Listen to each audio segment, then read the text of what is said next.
So welcome আরেকবার সবাইকে welcome civil service for দেশি গাইজ এই ইউটিউব চ্যানেলে সবাইকে আরেকবার ওয়েলকাম। তো আজকের আমাদের মেনলি ক্লাস জিআই মানে জেনারেল ইন্টেলিজেন্সের ওপরে আরেকটা ক্লাস। সেটা কিসের উপরে ক্লাস করবো না, নাম্বার অ্যানোলজি।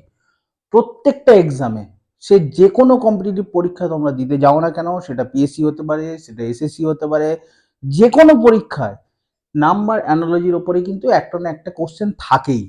তো নাম্বার অ্যানোলজি শেখার একটা উপায় আমি আজকে তোমাদের শিখিয়ে দেবো, কিভাবে জিনিসটাকে করতে হয়, কিভাবে বুঝবে যে কোন ম্যাথমেটিক্যাল অপারেশন কোন জায়গায় লাগাতে হবে এবং সবচেয়ে তাড়াতাড়ি তোমরা পরীক্ষা হলে সলভ করে নিতে পারবে, সেটা তো আমি আজকে শিখিয়ে দেবই।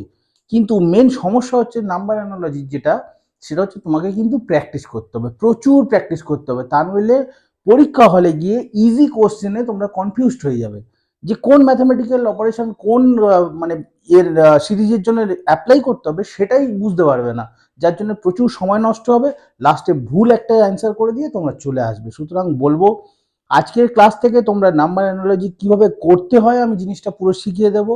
কিন্তু তোমাদের কাজ হবে প্রচুর প্রচুর মানে এক্সাম্পল সলভ করা। তাতে কি হবে না, তোমাদের স্পিডটা বেড়ে যাবে। পরীক্ষা হলে দেখবে সঙ্গে সঙ্গে বুঝে যাবে যে এই অপারেশনটা এখানে অ্যাপ্লাই করলে ঠিকঠাক সিরিজটা কমপ্লিট হচ্ছে। আজকের পুরো শিখিয়ে দেবো, তুমি আমার সঙ্গেই থাকো, তোমরা আমার সঙ্গেই থাকো লাস্ট পর্যন্ত ক্লাসে।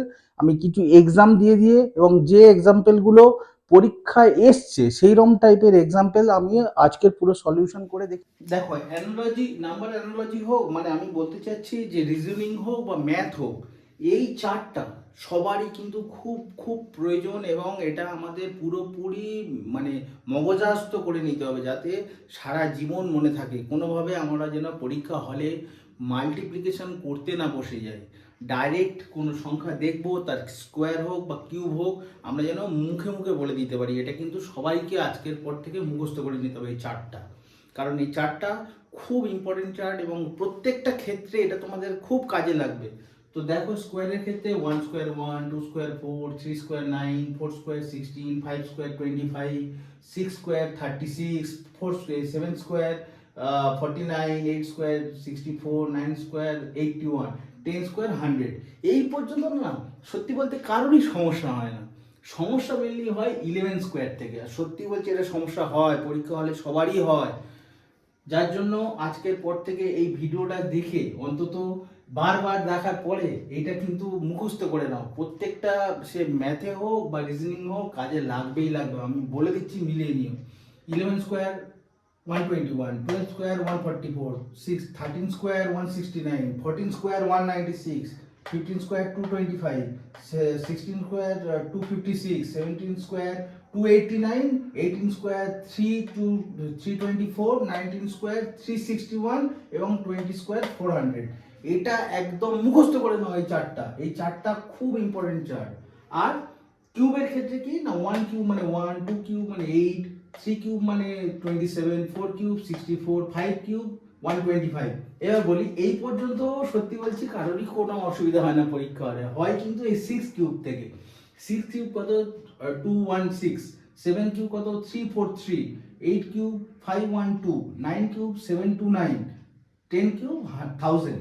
তো এই কিউব এবং এই স্কোয়ারের এই চারটা মুখস্থ করে নাও, সব ক্ষেত্রেই কাজে লাগবে আশা করি। আর বলবো নাম্বার অ্যানালজির ক্ষেত্রে তো অবশ্যই লাগবে, সুতরাং এটা পুরোপুরি মুখস্থ করে নাও। দেখো নাম্বার অ্যানালজি করতে গেলে আমাদের কিছু ম্যাথমেটিক্যাল অপারেশন এখানে কার্যকরী হয়, মানে প্রয়োগ করতে হয় নাম্বার সিরিজের ক্ষেত্রে। নাম্বার অ্যানালজি করতে গেলে সেটা কি না, প্রথমে দেখো অ্যাডিশন, তারপরে হচ্ছে সাবট্রাকশন, তারপর মাল্টিপ্লিকেশন, তারপর ডিভিশন, তারপরে স্কোয়ার এবং কিউব। এই কটা অপারেশনের মাধ্যমে আমরা পুরো সিরিজগুলোকে কমপ্লিট করতে থাকবো।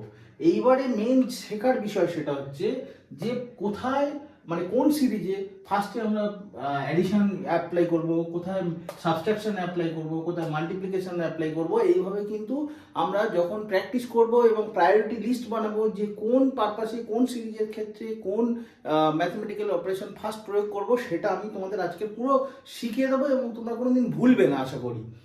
তো এই কটা মেনলি অপারেশন, ম্যাথমেটিক্যাল অপারেশন আমাদের নাম্বার অ্যানালজির ক্ষেত্রে অ্যাপ্লাই করতে হয়।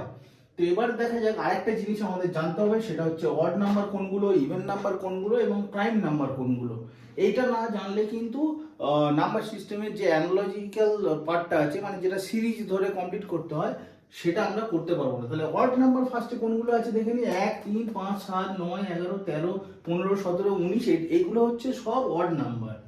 গন্ডগোল করবে না অড আর ইভেনের মধ্যে। অড নাম্বার হচ্ছে 1 থেকে শুরু, 1, 3, 5, 7 এইভাবে। ইভেন নাম্বার হচ্ছে 2 থেকে শুরু, 2, 4, 6, 8, 10, 12, 14, 16, 18, 20 এইভাবে চলবে। আচ্ছা, প্রাইম নাম্বার কোনগুলো? মানে দেখো এগুলো কিন্তু সেই সংখ্যা ছাড়া আর কোনো সংখ্যা দিয়ে বিভাজিত হয় না, মানে ভাগ করা যায় না। যেমন 2, 3, 5, 7, 11, 13, এরপরে 17, তারপরে 19, এইগুলো হচ্ছে সব প্রাইম নাম্বার। 2, 3, 5, 7, 11, 13, 17, 19 এগুলো প্রাইম নাম্বার। তাহলে দেখে নাও অড নাম্বার কোনগুলো, ইভেন নাম্বার কোনগুলো, প্রাইম নাম্বার কোনগুলো, আর কি কি ম্যাথমেটিক্যাল অপারেশন আমরা নাম্বার অ্যানালজির ক্ষেত্রে অ্যাপ্লাই করি, মানে আমাদের সিরিজ করতে গেলে এই অপারেশনগুলো কাজে লাগাবে। এটা কিন্তু খুব ভালো করে এই ভিডিওটা দেখে নাও। এরপরে আমি কিন্তু প্রায়োরিটি লিস্ট এবং ডাইরেক্ট ম্যাথের মানে রিজনিং পার্টে চলে যাব কিছু এক্সাম্পল মাধ্যমে। অ্যানালজি করতে গেলে আমাদের ফার্স্টে প্রায়োরিটি লিস্ট তৈরি করতে হবে। প্রায়োরিটি লিস্টটা কি আমি একটু পরে বুঝিয়ে দিচ্ছি। দেখো যদি এরকম একটা কোশ্চেন দেওয়া থাকতো, কোশ্চেন নাম্বার 1, ধরো 4:9 25 এই সিরিজটা কমপ্লিট করতে বলেছে, মানে এই পজিশনটায় কি হবে। তো আমরা নর্মালি পরীক্ষা হলে এই ভুলটাই করে বসি। প্রথমেই কি করে বসি না, আমরা দেখতে পাচ্ছি 2 স্কোয়ার এখানে আছে, তাহলে এখানে 3 স্কোয়ার আছে। এইভাবে আমরা যদি করি এটা 5 স্কোয়ার, তাহলে আমরা এটা ধরে নেব 7 স্কোয়ার। ঠিক আছে, কখনো এরকম ভাবে করা যায় যে 2 স্কোয়ার আছে, 3 স্কোয়ার হবে, এটা 5 স্কোয়ার হবে, তাহলে এটা নিশ্চয়ই 6 স্কোয়ার হবে। এইটা কিন্তু মহা ভুল। মানে একটা 36 অ্যান্সার আসছে আর একটা 70 স্কোয়ার মানে 49 অ্যান্সার আসছে। দেখো খুব ভালো করে বুঝে নাও। 4 স্কোয়ার বাই 2 স্কোয়ার মানে 4, 3 স্কোয়ার মানে 9, 5 স্কোয়ার মানে 25, তাহলে 6 স্কোয়ার 36 হতে পারতো। এখানে দেখো এইটা 49ও আসছে। দুটোই কিন্তু ঠিক বলে মনে হচ্ছে, কিন্তু না, এক্স্যাক্ট রাইট অ্যান্সার হবে এটা। কারণ আমরা সব সময় স্কোয়ারকে আগে প্রায়োরিটি দেব না।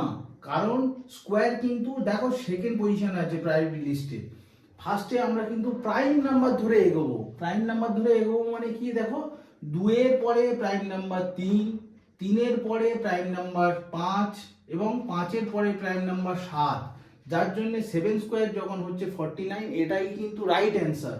কখনো আমরা স্কোয়ারকে ফার্স্ট প্রায়োরিটিতে নেব না। এইটাই বোঝানোর জন্য আমি প্রায়োরিটি লিস্টটা বলে দিলাম। এটা কিন্তু আজকের থেকে তোমরা মেমোরাইজ করে রাখবে। প্রায়োরিটি লিস্ট কিন্তু নাম্বার অ্যানালজির ক্ষেত্রে খুব গুরুত্বপূর্ণ পার্ট। কি না, প্রথমে যাবে প্রাইম নাম্বার খুঁজবে কোনো সিরিজের মধ্যে, সেখানে প্রাইম নাম্বারে সিরিজটা কমপ্লিট হচ্ছে কিনা, দেন স্কোয়ার, তারপরে 3 নম্বরে যাবে কিউবের ক্ষেত্রে, 4 নম্বরে যাবে মাল্টিপ্লিকেশন বা ডিভিশন, যে কোনো একটা পার্ট হতে পারে, আর ফিফথে যাবে অ্যাডিশন অথবা সাবট্রাকশন। তাহলে মাথার মধ্যে এটা ঢুকিয়ে নাও যে প্রায়োরিটি লিস্টে কারা কারা স্টেপ বাই স্টেপ আছে। Prime first, second square, third cube, fourth multiplication অথবা ডিভিশন, আর ফিফথ হচ্ছে অ্যাডিশন অথবা সাবট্রাকশন। মনে থাকবে, এটা কিন্তু নাম্বার অ্যানালজির ক্ষেত্রে খুব গুরুত্বপূর্ণ পার্ট, যেটা ফার্স্টেই গিয়ে কোনো কোশ্চেন যখন দেখবে প্রথমেই এটাকে জাজ করার চেষ্টা করবে যে আমি এই সিরিজে কোনটাকে আগে প্রায়োরিটিতে রাখবো এবং কোনটা আগে অ্যাপ্লাই করব। তো দেখো কিছু এক্সাম্পলের মাধ্যমে আমি তোমাদের বুঝিয়ে দেওয়ার চেষ্টা করছি যে নাম্বার অ্যানালজিতে অ্যাকচুয়ালি কেমন ধরনের কোশ্চেন আসে পরীক্ষা হলে। দেখো একটা সিরিজ দেওয়া আছে 25, তারপর 37, এখানে 49, জানতে চেয়েছি এখানে কি পজিশন, এই পজিশনটা কি হবে। তো আমরা এখানে কি করবো না, দেখতে পাচ্ছি যে স্কোয়ারের যদি ফর্মুলায় যাওয়া যায় তাহলে এটা 5 স্কোয়ার, এবার 5 এর পরে 6 স্কোয়ার প্লাস 1 হচ্ছে, এখানে শুধু 5 স্কোয়ার, এখানে 6 স্কোয়ার প্লাস 1 হয়ে যাচ্ছে 37। তো এখানে 49 আছে, 7 স্কোয়ার আমরা জানি। তাহলে এখানে যদি এক মানে অ্যাডিশন হয়, সেক্ষেত্রে এর পরের ডিজিট 7 এর পরে 8, তাহলে 8 স্কোয়ার মানে 64 প্লাস 1 65 হচ্ছে অ্যান্সার। কোশ্চেন নাম্বার 3 দেখো 536, এখানে দেখো 536 এ 536 মানে 6 স্কোয়ার, তাহলে এখানে কোনো অ্যাডিশন হচ্ছে না। তো সেক্ষেত্রে এখানে যদি 7 থাকে, এই 6 থাকে, 6 এর পরে 7, তাহলে 7 স্কোয়ার মানে 49। কোশ্চেন নাম্বার 4 দেখো 68 130, এটা জানতে চেয়েছি এই ডিজিটটা কি হবে, এখানে 350 আছে। তাহলে এখানে কিন্তু আবার কিউবের ফর্মুলা অ্যাপ্লাই হচ্ছে, কি না 4 কিউব প্লাস 4 দেখো 68, 5 কিউব প্লাস 5 মানে 130। 6 কিউব প্লাস 6, তাহলে এটা যদি 4 হয়, এটা 5 হয়, এটা 6 হবে, এটা তাহলে 7 আছে, তাহলে 6 কিউব প্লাস 6 মানে 222। তো আমি যেটা বলতে চাচ্ছি সেটা হচ্ছে তোমরা প্রায়োরিটি লিস্ট এই মুহূর্তে দেখে নিয়েছো, তোমরা প্রচুর প্রচুর ওই প্রায়োরিটি লিস্ট অনুযায়ী অ্যাপ্লাই করবে, যে কোনো ম্যাথে তোমরা ইজিলি সলভ করতে পারবে। বা আরেকটা কথা বারবার বলছি, অ্যানালজি শেখার আগে, নাম্বার অ্যানালজি শেখার আগে স্কোয়ার এবং কিউব একদম মুখের ডগায় নিয়ে নাও, ঠোঁতস্থ করে নাও, যাতে পরীক্ষা হলে কোনোভাবে নিজেদের মাল্টিপ্লিকেশন না করে করে ভ্যালু বের করতে হয়। জাস্ট দেখবে, ভ্যালু পুট করবে, অ্যান্সার হয়ে যাবে। যেমন দেখো 7 cube plus 7, 4 cube, 6 cube plus 6, এই কিউবের ভ্যালুগুলো কিন্তু তোমাকে ডাইরেক্টলি মনে রাখতে হবে, যাতে তুমি এই সিরিজটার সলিউশন ইজিলি করতে পারো। তো আমি মাত্র এই 4টে এক্সাম্পল দেখালাম, তোমরা নিজেরা আরও প্রচুর প্রচুর এক্সাম্পল নিজেরাই সলভ করো, দেখবে খুব ভালো লাগছে অ্যানালজি করতে। একবার শিখে গেলে জিনিসটা তোমাদের করতেও ভালো লাগবে। আর বলবো প্রচুর প্র্যাকটিস করো, যাতে তোমাদের করতে সুবিধা হয় পরীক্ষা হলে।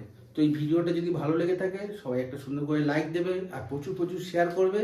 আর এইভাবে আমাদের রিজনিং পার্টও চলবে সাইড বাই সাইড।